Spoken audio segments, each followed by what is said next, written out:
اللہ میرے اللہ اللہ اللہ اللہ اللہ رب مجھ کو بلائے گا میں کعبے کو دیکھوں گا وہ دن بھی تو آئے گا میں کعبے کو دیکھوں گا رب مجھ کو بلائے گا رمضان مبارک میں وہ سامنے کعبے کے رمضان مبارک میں وہ سامنے کعبے کے وہ سامنے کعبے کے افطار کرائے گا میں کعبے کو دیکھوں گا وہ دن بھی تو آئے گا میں کعبے کو دیکھوں گا رب مجھ کو بلائے گا مایوس نہیں ہوں میں اللہ کی رحمت سے مایوس نہیں ہوں میں اللہ کی رحمت سے اللہ کی رحمت سے وہ حج پہ بلائے گا میں کعبے کو دیکھوں گا وہ دن بھی تو آئے گا میں کعبے کو دیکھوں گا میں کعبے کی چادر کو ہاتھوں سے پکڑ لوں گا میں کعبے کی چادر کو ہاتھوں سے پکڑ لوں گا میں کعبے کی چادر کو ہاتھوں سے پکڑ لوں گا میں کعبے کی چادر کو ہاتھوں سے پکڑ لوں گا ہاتھوں سے پکڑ لوں گا دل میرا بھرائے گا میں کعبے کو دیکھوں گا رب مجھ کو بلائے گا میں کعبے کو دیکھوں گا سبحان اللہ ماسٹر سمیر، بہت خوبصورت کلام اور بہت خوبصورت آواز آپ کی۔ مولانا آزاد جمیل صاحب ہمارے پاس موجود ہیں یہاں پر، اور وقت ہوا ہے پیارا وظیفہ کا، اور اندر سے مجھے آوازیں آ رہی ہیں کہ کالر ہیں، بہت دیر سے انتظار کر رہے ہیں، جتنی دیر سے ماشاءاللہ سے نعت پڑھ رہے تھے اتنی دیر سے کالر انتظار کر رہے ہیں۔ ہم کالر لے سکتے ہیں؟ جی السلام علیکم۔ ہیلو، السلام علیکم۔ وعلیکم السلام۔ مجھے مولانا صاحب سے بات کرنی ہے۔ جی آپ بات کر سکتی ہیں۔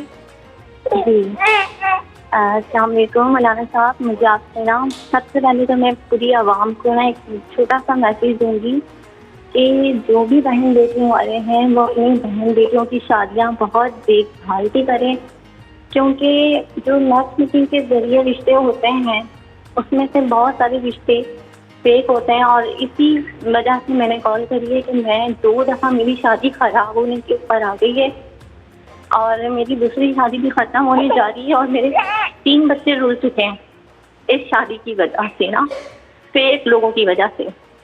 تو میں آپ سے وظیفہ بھی حاصل کرنا چاہوں گی اور اپنی شادی کے حوالے سے چھوٹا سا یہ میسج چاہوں گی کہ آپ مجھے بتائیں کہ میں کروں کیا، اپنی شادی کس طرح بچاؤں۔ پہلی تو شادی میری ہوئی اور وہ میری ٹوٹ گئی اس لیے کہ میرا کلر کم ہونے کی وجہ سے میرے پہلے شوہر نے اور سسرال والوں نے مجھے میرا بڑا مذاق اڑایا، اور میرے 2 بچے پیدا ہوئے وہ تک مجھ سے چھین لیے، دودھ پیتے بچے، اور اس کے 8 مہینے بعد انہوں نے مجھے 1 طلاق دے دی اور پھر مجھ سے رجوع بھی نہیں کرا، اور اس طرح میری پہلی شادی ختم ہو گئی 2.5 سال میں۔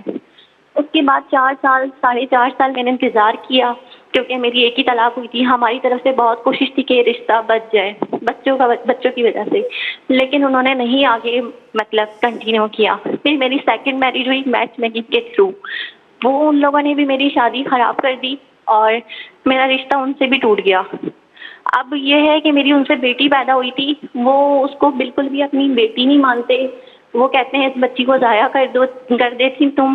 میں نے تم سے صرف اور صرف شادی ایک مطلب میاں بیوی کے تعلقات کی وجہ سے کی تھی, ورنہ میں شادی کو نہیں چلاتا. اور میں نے سوچا تھا کہ میں بعد میں اپنی پہلی بیوی کے پاس واپس چلا جاؤں. اب میری بیٹی ہے, نہ وہ اس کا بے فارم بنوا رہے, نہ وہ اس کا میرا نکاح نامہ انہوں نے کمپیوٹرائز کروایا, اور نہ ہی وہ میرا CNIC کارڈ بنوا رہے ہیں. میں چاہتی ہوں میں اپنی شادی کو کس طرح بچاؤں.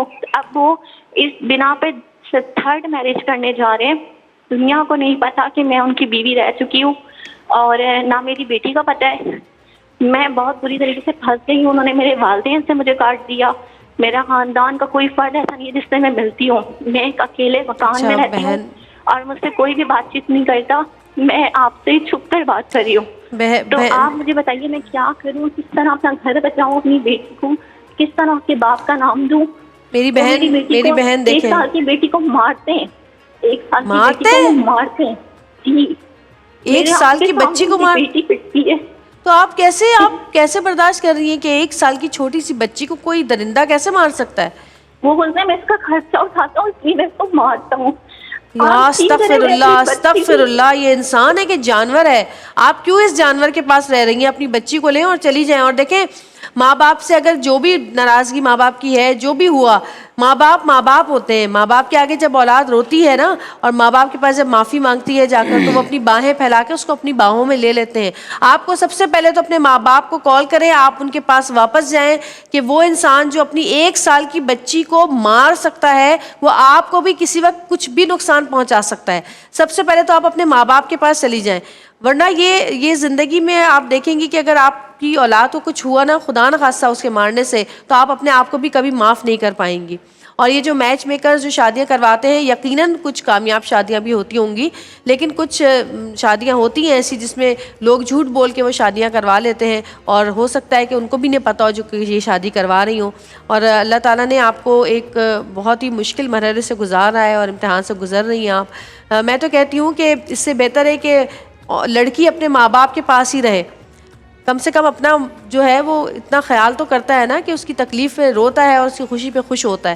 ایسے لوگوں سے تو بہتر ہے. مولانا صاحب, آپ کیا کہیں گے ان کے لیے, کیا تجویز کریں گے آپ؟ کون سا ایسا وظیفہ ہے جو ان کو اس رشتے سے بچا سکتا ہے؟ یا کہ آپ یہ سمجھتے ہیں کہ اس کو اسی رشتے کو صحیح کرنا چاہیے, لیکن مجھے تو نہیں لگتا کہ جو شخص اپنی اولاد کو, اپنے خون کو مار سکتا ہے, چھوٹی سی بچی کو, وہ ان کے ساتھ کیا کرے گا؟ بسم اللہ الرحمن الرحیم. نحمدہ ونصلی وسلم علی رسولہ الکریم. ہماری بہن نے جس طرح سے اپنی زندگی کی داستان سنائی ہے, یقیناً جنہوں نے بھی آج ہمارے ایکسپریس کی اسکرین سے یہ جملے سنے, یہ الفاظ سنے, اور ایک ایسی کہانی سنی ہے جو شاید تاریخ نے بہت عرصے بعد ایک اس طرح سے سب کے سامنے رکھ دی ہو. ویسے کہیں نہ کہیں یہ تقریباً ہوتا ہی ہے, لیکن اس طرح سے آج ہمیں سن کے بہت دکھ بھی ہوا, افسوس بھی ہوا. تو یہ وہ تربیت ہے جس کی فقدان کے اثرات گھروں پہ اس انداز سے مرتب ہوئے ہیں. اور ہم شادیوں میں بسا اوقات جو ظاہری حسن کو دیکھ لیں عورت کا, اور جو ظاہری کامیابی دیکھ لیں کسی مرد کا, تو ہم سمجھتے ہیں اب یہ دونوں چل پڑیں گے, بس عمر میچ ہونی چاہیے, تھوڑا سا فرق ہونا چاہیے, بس چل پڑیں گے. قد کا بھی ناپ لے رہے ہوتے ہیں, قد کتنا ہے, ٹھیک ہے, یہ کیسا, ہر طرح سے سائز کے, بھائی انگوٹھیاں کیسے ان کو آئیں گی, چپل کون سے آئیں گے. تو جو چیزیں ہم بظاہری نوٹ کر رہے ہوتے ہیں, ٹھیک ہے, مزاج کا مل جانا میاں بیوی کا, وہ غربت کی لکیر پہ بھی ہوں گے نا, وہ زندگی بادشاہوں والی گزاریں گے. اور اگر دنیا کی ہر قسم کی سہولت گھر میں موجود ہو, نوکر ہو, چاکر ہو, گھر ہو, ہر چیز ہو, لیکن اگر شوہر کا بیوی کے ساتھ زندگی گزارنے کا ڈھنگ اسے نہیں آتا, تو پھر میرے خیال میں یہ چیزیں جو ہیں نا وہ کسی بھی عورت کو خوش نہیں کر سکتی. اب رہا سوال آپ کا کہ جس طرح سے پہلی شادی ٹوٹی اور پھر آپ نے دوسری شادی کی، جیسے اور جو پہلے والے تھے انہوں نے 4 سال تک طلاق ہی نہیں دی اس کے بعد، ایک پہلی طلاق دینے کے بعد، اور پھر وہ رجوع بھی نہیں کیا اور انہوں نے آپ کو طلاق دی، اور پھر اس کے بعد پھر یہ دوسری شادی آپ کی ہے. تو اب بچے بھی چھوٹے چھوٹے ہوتے ہیں. پھر یہ بچی کا آپ نے بتایا کہ وہ 1 سال کی ہے اور وہ اس کو بھی مارتا ہے. دیکھیں، جس گھر میں بچی پیدا ہو یا بچہ پیدا ہو، وہ کوئی شخص ایسے نہیں کہہ سکتا کہ یہ بچہ کہیں، یہ بچہ ہے ہی اسی گھر کا. اور روایات میں یہی، شریعت بھی یہی کہتی ہے کہ جس گھر میں جو بچہ پیدا ہوتا ہے وہ اس کی وہی ولدیت ہی کہلائی جائے گی. بالکل ایسا ہی ہے. تو بات دراصل یہ ہے کہ اپنے ہمیں تو پرائے بچوں کو دیکھ کر کے دل دکھی ہوتا ہے، اور پرائے بچوں کو روتا دیکھ کے انسان کا دل مغموم سا ہو جاتا ہے. پھر اپنی بچی ہو اور اس کو مارنا، تو یہ وہ شخص ہو سکتا ہے جس کا کوئی، میرے خیال میں مینٹلی کوئی ایشو ہے. اگر مینٹل نہیں ہوا، چونکہ صحیح آدمی تو پگھل جاتا ہے. اب اس کا تو دیکھیں انسانیت سے تعلق ہے. جائچے کہ اگر میں آپ کو فوراً وظیفہ بتا دوں، اس کا تعلق تو انسانیت سے ہے کہ وہ ہم نے سیکھی نہیں ہے، اور یہ بچی ہے اور آپ اس کو اس لیے زد و کوب کر رہے ہیں. اور کچھ لوگ بیویوں کو اس لیے زد و کوب کرتے ہیں کہ بیٹیاں کیوں پیدا ہو رہی ہیں، کچھ اس لیے کر رہے ہوتے ہیں کہ ان کے کچھ اور، جیسے کہ کوئی بچی بیوہ ہو جائے یا کوئی بچی اسے طلاق ہو جاتی ہے، متعلقہ ہوتی ہے. تو اب ہمارے معاشرے میں کیا ہے، آپ صلی اللہ علیہ وسلم سے پوچھا گیا یا رسول اللہ سب سے بہترین خرچ اور صدقہ کس کے اوپر ہے؟ آپ نے فرمایا وہ بچی، وہ بیٹی، وہ بہن جو طلاق یافتہ ہو یا بیوہ ہو کے گھر آ جائے، اس پر والدین کا یا بھائیوں کا خرچ کرنا سب سے افضل ترین خرچہ بن جاتا ہے، سب سے افضل. تو جائچے کہ یہ جو بات تھی کہ اب میں کیا کروں اس چھوٹی بچی کو لے کے، میں کدھر جاؤں، میں کہاں اپنی اس غم کی داستان کو سناؤں. اب مجھے تو پہلے شوہر کا وہ دیا جائے گا تانا، پھر یہ، اب وہ اب یہ جو دوسرا شوہر ہے وہ اس لیے ظلم و ستم کر رہا ہے کیونکہ انہیں پتہ ہے کہ پہلے شادی ٹوٹ چکی ہے. اب غلطی مرد کی جتنی بھی ہوتی ہے، لیکن غلطی ساری ہم ڈال دیتے ہیں عورت پہ. تو دیکھیں میری بہن، آپ امید رکھیے گا اور بھروسہ رکھیے گا، اور انشاءاللہ الصبح قریب، صبح بہت جلدی آپ کی ہونے والی ہے. ایک وظیفہ ہے، اس کا معمول بنا لیں، انشاءاللہ العزیز آپ کو اس غم اور فکر سے مکمل طور پر نجات ہو جائے گی. اللہ اللہ ربنا لا نشرک بہ شیئا. آج سے 70 مرتبہ اس وظیفے کا ورد کر لیں. اللہ تبارک و تعالیٰ نے چاہا جو بھی پریشانیاں ہیں ختم ہو جائیں گی. ہم جا رہے ہیں اذان مغرب کی طرف. لاہور میں افطاری کا ٹائم ہو چکا ہے، لیکن ہم واپس آئیں گے. آپ کی کالز کا ہمیں انتظار رہے گا. مولانا صاحب ہمارے پاس موجود ہیں یہاں پر. دیکھتے رہیے گا پیارا رمضان.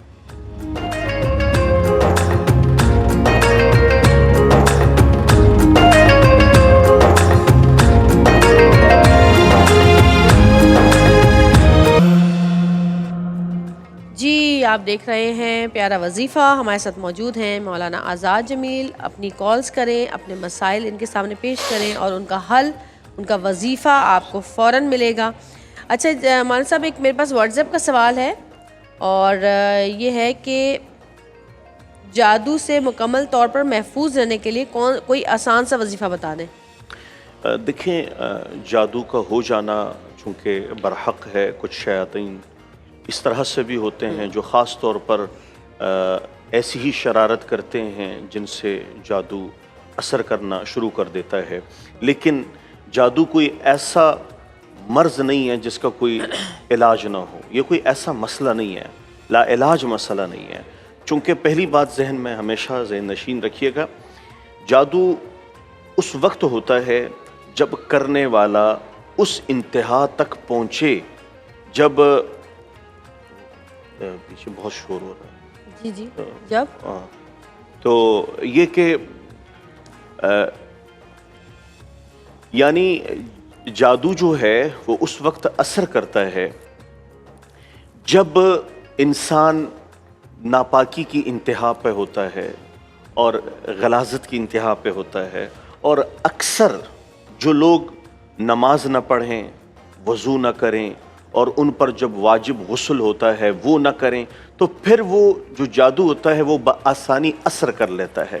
جیسے کہ ہم میڈیسنز لیتے ہیں اس کی ڈوز، تو جو ڈوز ہم کہتے ہیں کہ 25 35 یا پھر جو ایم جی پہ ہم جاتے ہیں کہ 250 250 500 ہم اس پہ جاتے ہیں، اس سے یہ ہوتا ہے کہ وہ ڈوز ہوتی ہے.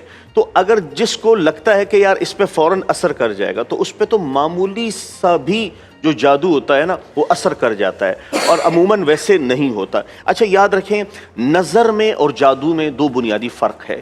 جب نظر لگے گی تو آپ کو جمائیاں زیادہ آئیں گی، جب نظر لگے گی تو آپ کو رونا آئے گا، جب نظر لگے گی تو سستی اور کاہلی ہوگی، جب نظر لگے گی تو آپ کو خواب میں ایسے آئے گا جیسے کہ آپ اوپر سے نیچے گر رہے ہوں، جب نظر لگے گی تو آپ کے جسم پہ دانے نکلنا شروع ہوں گے اور جسم میں خارش آئے گی. یہ نظر کی علامت ہے. اور جادو کی جو نشانی ہے، جادو کی نشانی یہ ہے آپ کا بھول جانا، آپ کا غصے میں ہو جانا، یہ جادو کی نشانی ہے. آپ کا گھبرا جانا، آپ کا لوگوں سے دور رہنا، ہچکچا جانا، آپ کا ایک دم سے اپنے اعصاب پر قابو نہ پانا، یہ جادو کی نشانی ہے. اچھا اب پتہ کیسے لگانا ہے، آخری پتہ کیسے لگانا ہے کہ جادو ہے یا نہیں ہے. ٹھیک ہے، اس کا بھی دیکھیں آپ کو پتہ ہونا چاہیے بحیثیت ایک مسلمان. تو جادو بآسانی آج آپ جو لوگ سمجھتے ہیں کہ ان پہ جادو ہے، تو اس کا آپ نے آج اندازہ لگا لینا ہے. ٹھیک ہے، اور وہ بہت آسان ہے. روزانہ 7 مرتبہ سورہ فاتحہ، 7 مرتبہ آیت الکرسی اور 7 مرتبہ آخری 4 کل، یہ آپ جو بھی مریض ہیں اس پہ پڑھ لیں. اگر آسیب ہوں گے تو مرض بڑھ جائے گا، اگر جادو ہوگا تو مرض میں کمی آئے گی. ٹھیک ہے، اور اگر کوئی طبی بیماری ہوگی تو اسی حال پہ رہیں گے.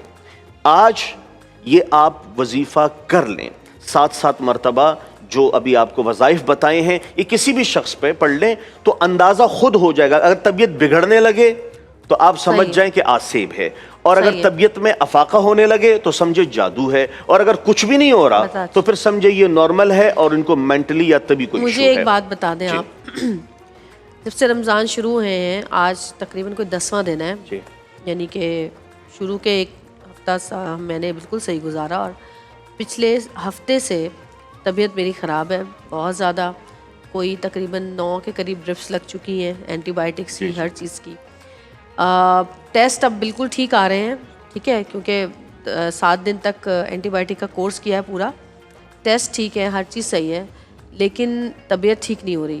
مطلب کھانسی اتنی شدید ہے کہ میں نہ رات کو سو پاتی ہوں. یہاں پر بھی کتنی دفعہ کھانسی کے مجھے دورے پڑ جاتے ہیں، اور کان میرے بند ہیں پچھلے کوئی 10-11 دن سے، جیسے آپ جہاز میں جاتے ہیں نا اس طرح. ہاں، تو کیا یہ کوئی جادو ہے یا نظر ہے؟ کیونکہ میں جب بول رہی ہوتی ہوں تو میرا حلق خشک ہو جاتا ہے، الفاظ فمبل ہو رہے ہیں، بار بار بھول جاتی ہوں، بالکل بلینک ہو رہی ہے چیز میرے. اچھا، غصہ آتا ہے؟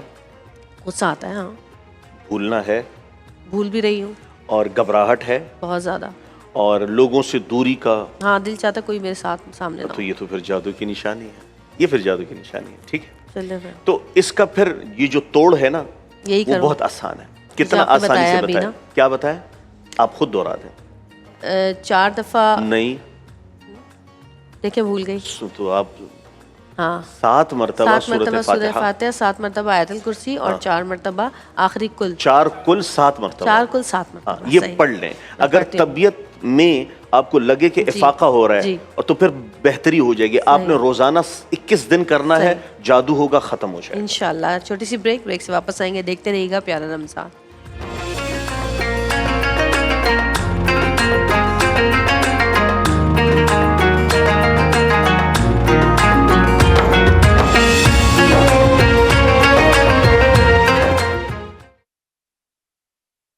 واپس آ گئے ہیں. پیارا وظیفہ، اور ہمارے ساتھ مولانا آزاد جمیل صاحب موجود ہیں، احمد بھائی ہیں، سمیر بیٹھے ہوئے ہیں.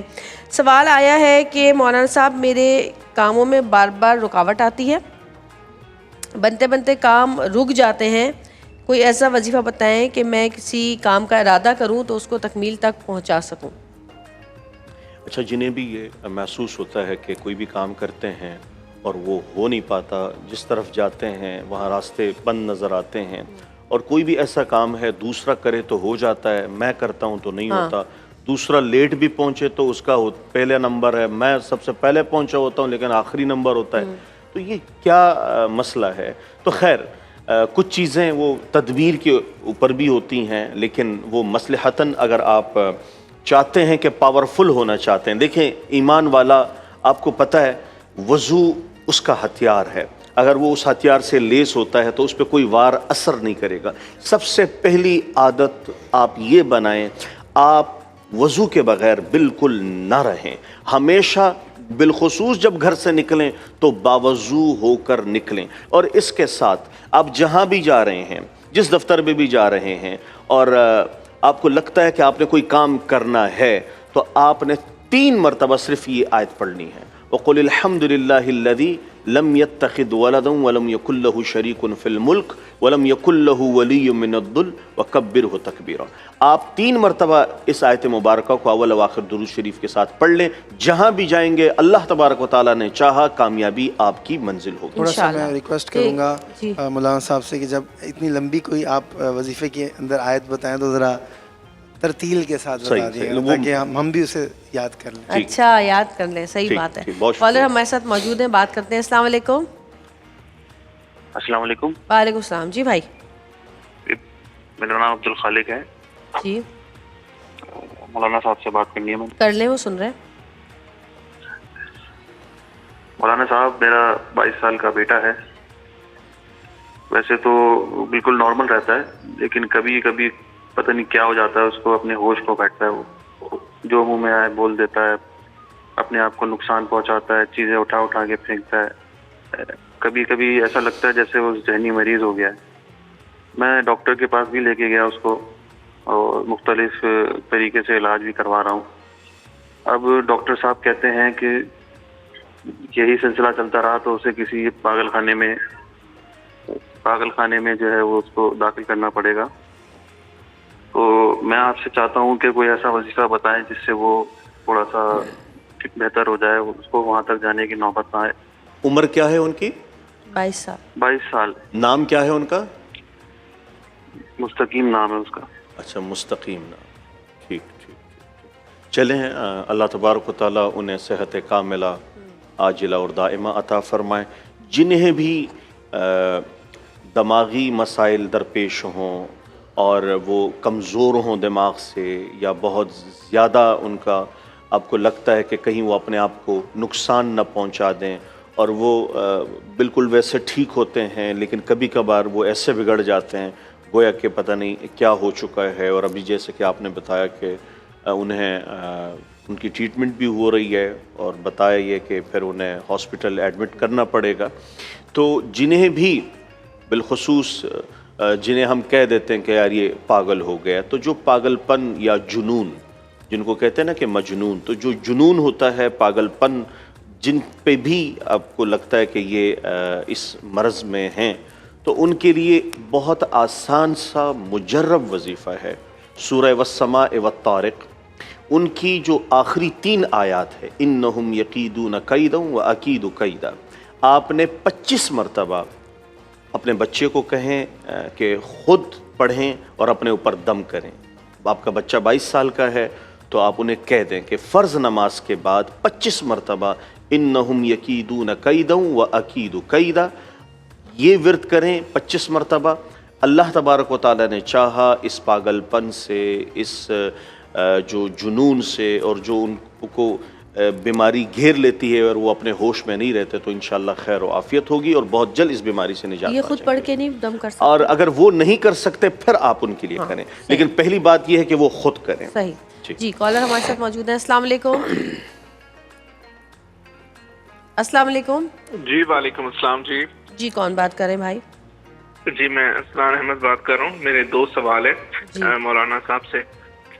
ایک تو سوال یہ ہے کہ میں جس جگہ پہ کام کرتا ہوں، ہمارے جو باس ہیں وہ جو ہے نا وہ ٹھیک نہیں ہے، وہ ویسے فائنینشلی بھی کرپٹ ہیں اور ویسے بھی تھوڑے سے نا وہ اور طرح کے مزاج کے بندے ہیں۔